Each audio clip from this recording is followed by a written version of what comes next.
tomto krátkom inštruktážnom videu si ukážeme, ako sa dá do novej stránky športového odboru Lareho Mucha prihlásiť, respektíve ako sa dá resetovať alebo inicializovať užívateľské heslo. Prípadne si ukážeme aj proces novoregistrácie, respektíve registrácie úplne nového, doteraz nezaregistrovaného pretekára.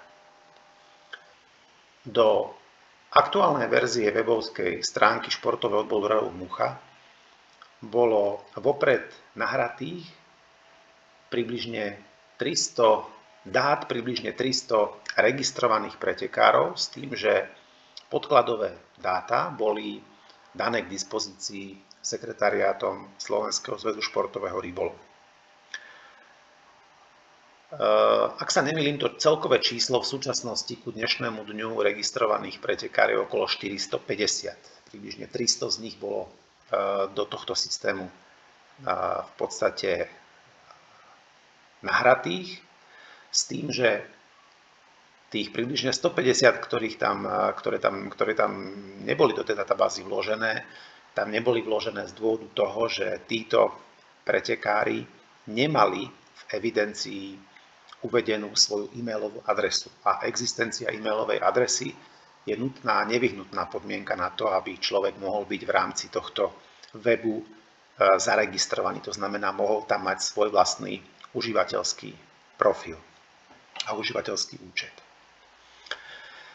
Základnú dilemu, ktorú väčšina z vás bude riešiť, je teda odpoveď na otázku: som alebo nie som v databáze už predregistrovaný. Hej? A ako sa to dozviem? Jednoducho tak, že kliknem si na toto horné tlačítko registrácia. Tu sa dostanem do tohto okna, pomocou ktorého viem vyhľadať v tejto databáze všetkých možných pretekárov, ktorí tam sú alebo ktorí tam boli nahratí do databázy, či v tej databáze existujem alebo neexistujem, či tam som alebo nie som. A ako sa v tej databáze vyhľadám? Veľmi jednoducho zadám do tohto okna prvé 3 písmená svojho mena, napríklad v mojom prípade POD, a databáza, respektíve vyhľadávacia funkcionalita mi nájde, či v databáze jednoducho som alebo nie som. Ako vidíte, našiel som sa v databáze a moje prihlasovacie meno je presne takéto. Priezvisko, podčiarkovník, krstné meno, bez diakritiky. Áno? A to je konvencia, ktorá je v podstate používaná v prípade každého a jedného pretekára, ktorý má svoj záznam už zaevidovaný v databáze. Výnimku z tejto konvencie tvoria tí súťažiaci, ktorí majú v databáze svojich menovcov. Napríklad ide o pretekárov, ktorí majú zhodné krstné meno aj priezvisko, a tí sa odlišujú tak, že ešte za menom je ďalší podčiarkovník a je tam taký dodatok, respektíve skratka ML, respektíve ST, to znamená mladší alebo starší. Aby sme vedeli odlíšiť súťažiacich, ktoré majú identické priezviská. Tak, čiže na základe tohto viem, že v databáze som, tým pádom nie je potrebné, aby som sa v nej kompletne nanovo registroval. Čo znamená kompletne nanovo registrovať? Kompletne nanovo registrovať znamená, že musím zadať okolo 10-12 údajov, meno, priezvisko, rok narodenia, e-mailová adresa, telefónne číslo, fotografia. Skrátka je to približne 10, možno 12 parametrov. Nič zložité, ale jednoducho je potrebné ich nanovo zaregistrovať. A tým sa doteraz neregistrovaný, nepredregistrovaný účastník dokáže v databáze nanovo zaregistrovať. V mojom prípade to potrebné nie je, nakoľko, ako vidíte, vyhľadávací nástroj ma našiel a tým pádom mi stačí len, aby som si zaktualizoval alebo zresetoval svoje užívateľské heslo, keďže idem sa vlastne prvýkrát do databáze alebo do webovskej stránky prihlásiť. Čiže našiel som sa v databáze, áno, v tom prípade kliknem na to tlačítko a idem na prihlásenie. Po kliknutí sa mi objaví takýto užívateľský dialog, ktorý odo mňa ako prvú položku očakáva moje užívateľské meno alebo môj e-mail. Ak viem, aký e-mail som mal v databáze Slovenského zväzu športových rybolov zadaný, tak môžem priamo sem uviesť tento e-mail. Ak neviem, tak som si teraz zistil, pod akým užívateľským menom som v databáze zaregistrovaný. To znamená ešte raz priezvisko,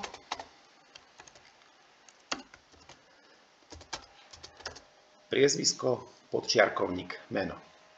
A teraz heslo nemám. Aha, OK, keďže nemám heslo, tak ja musím vlastne spraviť to, že využijem túto funkcionalitu, ktorá tu je predpripravená pre prípad, že som zabudol heslo. Áno, či ho nemám na začiatku, alebo ho v priebehu roka zabudnem, aj to sa môže stať. Na to je presne určená táto funkcionalita, to znamená, kliknem na položku zabudol si heslo. Vtedy opätovne odo mňa chce užívateľské meno, respektíve môj e-mail, čiže ja ho sem zadám, tak ako som sa ho dozvedel, priezvisko, podčiarkovník, meno a odošlem túto informáciu. Požiadavka bola úspešne odoslaná. Čo sa teraz udeje? Teraz sa udeje to, že na moju e-mailovú adresu webovská stránka odoslala krátky e-mail, ktorý v sebe obsahuje linku. Na túto linku ja musím kliknúť a tá linka ma opätovne presmeruje na túto stránku, kde môžem dokončiť zresetovanie môjho užívateľského hesla. Po kliknutí na túto obdržanú linku som opätovne presmerovaný na webovskú stránku, tentokrát do dialogového okna, ktoré odo mňa požaduje, aby som zadal heslo, klasicky dvakrát, áno, najskôr prvýkrát a potom presne to isté heslo zadať kvôli krížovej kontrole aj druhýkrát. Čiže zadám moje nové heslo, ktoré si tu týmto nastavujem a odošlem túto požiadavku kliknutím na tlačítko Reset hesla. Heslo bolo úspešne zmenené a teraz už môžem reálne sa na stránku prvýkrát prihlásiť. Čiže idem znovu do tohto horného menu, kliknem na položku prihlásiť sa, už viem svoje užívateľské meno, respektíve môžem použiť, ako som spomínal, aj svoju e-mailovú adresu, pokiaľ viem, ktorá je tam zaregistrovaná. To znamená, v mojom prípade opäť je to priezvisko, meno a heslo je to, ktoré som si teraz prednastavil, respektíve zmenil. Hej. Ako náhle kliknem na prihlásiť sa, požiadavka bola úspešne odoslaná a už som na webovskej stránke prihlásený. Ako viem, že som na webe prihlásený? Pozriem sa opätovne do tejto hornej časti, ktorá sa týka vyslovene len môjho účtu, prihlasovania sa, odhlasovania sa, zmeny, trebárs hesla a tak ďalej. A tu vidím napísané prihlásený podmaník Mário. Áno? Čiže webovská stránka ma rozpoznala, akceptovala moje prihlásenie sa a o tom, že som prihlásený, mi signalizuje týmto spôsobom. Tak, teraz, keď by som sa chcel prípadne odhlásiť, kliknem na tlačítko odhlásiť sa a som z webovskej stránky odhlásený s tým, že ako vidíte, teraz tá informácia o tom, kto je prihlásený, sa tu už nevyskytuje a rovnako mám k dispozícii opäť tie dve polia, ktoré som mal úplne na začiatku. Keďže som neprihlásený, tak sa môžem momentálne prihlásiť. Čiže opätovne vyskúšam to isté. Znovu sa prihlásiť.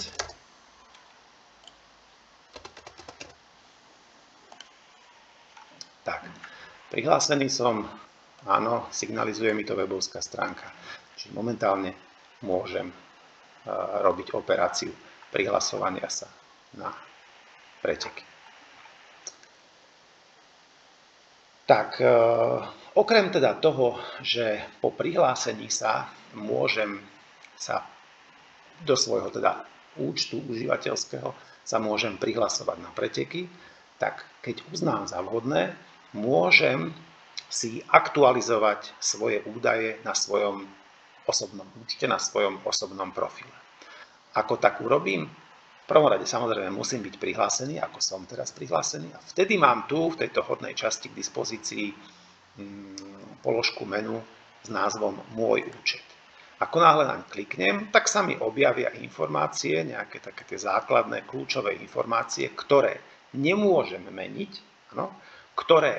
za ktorých obsah zodpovedá správca toho webu plus Slovenský zväz športového rybolovu. V akom zmysle? No napríklad v takom zmysle, že za koho v danom ročníku súťaží, za aké družstvo. No, to ja v priebehu roku samozrejme nemôžem meniť, lebo tieto informácie som už vopred zadal pri aktualizácii týchto dát, dokonca myslím, že v predchádzajúcom roku, na konci roka sa tieto informácie aktualizovali, keď sa pripravuje databáza a evidencia súpisiek na ďalší kalendárny rok. Rovnako, v akej súťaži v danom ročníku chytám, to už je tiež informácia, ktorá je zaevidovaná a je platná pre daný ročník. Čo ale si môžeme meniť, tak to sú informácie alebo položky typu chcem alebo nechcem si treba v tomto profile zverejniť svoju profilovú fotografiu. Ak chcem treba uviesť sem svoju nejakú profilovú fotografiu, tak to môžem urobiť nasledovným spôsobom. Ťuknem si na Choose File, vyberiem si povedzme fotografiu a jednoduchým potvrdením alebo odoslaním, kliknutím na tlačítko odoslať, sa mi táto informácia, respektíve táto fotografia sa mi uloží do môjho osobného profilu. Rovnako v priebehu roka alebo začiatkom roka môže dôjsť k zmene mojej organizačnej zložky kmeňovej, čiže som prestúpil treba z jednej organizácie do inej, tak túto informáciu viem aktualizovať v položke OZ SRZ, čiže organizačná zložka SRZ, ku ktorej patrím. Tak môžem rovnako samozrejme túto informáciu zmeniť. Prípadne, ak si želám byť odberateľom noviniek, to znamená, ak chcem, aby mi webovská stránka automaticky odosielala e-mailové notifikácie, ktoré ma upozornia na to, že niekto zverejnil nejakú správu, nejaký správca toho webu zverejnil nejakú novinku, nejakú novú správu, tak zakliknutím na odber noviniek budem zaradený do zoznamu tých, ktorí budú automaticky bezprostredne po zverejnení tejto novinky e-mailovo o tejto udalosti notifikovaní. Čiže ako náhle som momentálne spokojný so svojím profilom ako takým, tak kliknutím na tlačítko odoslať je môj účet zmenený.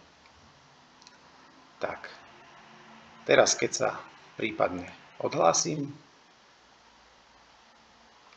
skúsim sa opätovne prihlásiť.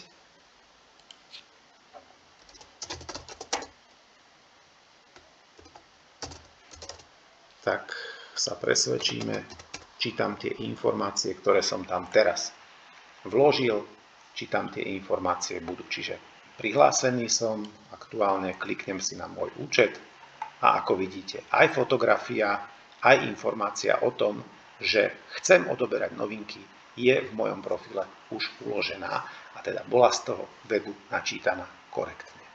Samozrejme, keď to chcem opätovne zmeniť, napríklad chcem si fotografiu odtiaľ predsa len zrušiť, tak rovnako musím odoslať takto zmenený profil na webovskú stránku a keď si ho opätovne vlastne otvorím, respektíve je to de facto ten istý úkon, ale môžem sa opätovne odhlásiť, pre istotu znovu prihlásiť, skontrolovať, či je tá zmena moja zaznamenaná.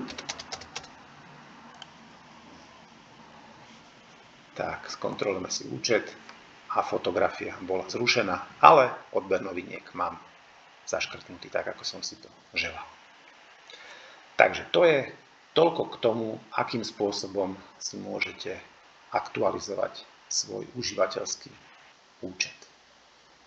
V prípade, že chcete zmeniť svoju e-mailovú adresu, čo sa môže stať, tak vtedy je potrebné kontaktovať administrátora, aby vám túto zmenu e-mailovej adresy vykonal. Zmenu prihlasovacieho mena nie je možné vykonať, nakoľko to je údaj, ktorý je v databáze nemenný. Na konci roka, respektíve na začiatku nového kalendárneho roka, Slovenský zväz športového rybolovu vydá aktualizáciu súpisiek, aktualizáciu zaradenia jednotlivých pretekárov, respektíve družstiev do súťaží a na základe toho budú informácie typu súťažné družstvo, respektíve súťaž, úroveň súťaže pre každého pretekára. Administrátorom, správcom tohto webu aktualizované.